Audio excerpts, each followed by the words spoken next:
Salvadorans in U.S. could be next to lose protected status. The Trump administration has until Monday to decide whether to extend a program that offers temporary status to thousands of Salvadoran immigrants in the U.S.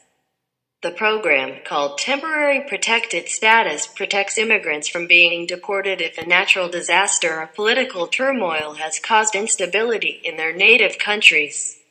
In 2001, about 500,000 Salvadorans in the U.S. received the designation after a massive earthquake hit El Salvador.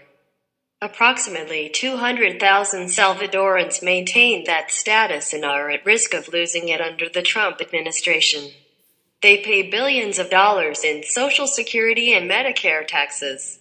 They have U.S.-born children and are significantly employed in construction, childcare services, hotel and accommodations, and restaurants, said Oscar Chacon, executive director of Alianza Americas, a group that works to improve the quality of life of Latinos in the U.S. and throughout the Americas. Chacon said they also send millions of dollars in remittances to El Salvador every year, which helps keep families afloat and produces life conditions that make people want to stay in El Salvador. He said that deters illegal immigration to the U.S. El Salvador still is the most violent country in Central America and one of the most violent countries in the world, Chacon said. It's something very well known, especially by our own U.S. State Department. And yet that does not seem to have much weight when it comes to their decisions.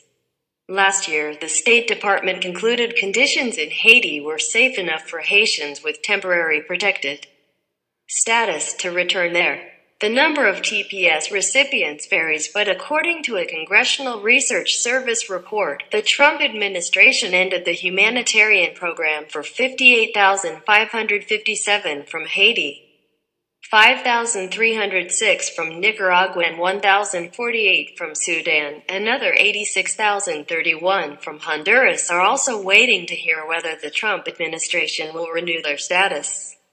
In an email, Tyler Holton with the Department of Homeland Security wrote, "The Secretary has received advice from DHS staff, other federal agencies, and interested stakeholders ahead of its decision on Salvadorans. Conservative immigration groups, like the Federation for American Immigration, or FAIR, said the program had been abused.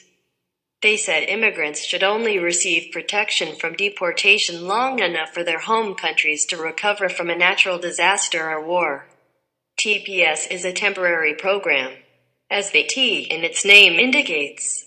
FAIR's R.J. Hammond told the Dallas Morning News, "We fully expect the administration to end the long-term abuse of the program by terminating the designation for El Salvador, which was triggered by an earthquake nearly 20 years ago.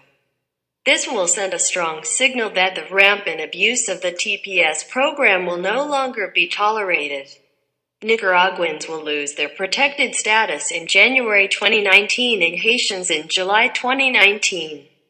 Now, advocates like Chacon said they're relying on Congress to provide a path to legal status before protected status expires. He argued individuals who have been in the U.S. for nearly 2 decades have become more than just a temporarily protected individual. That individual has already become a permanent fixture in our society, in our economy, in our local settings. And therefore, there should be a mechanism for that person to be able to apply for a status that is something more permanent.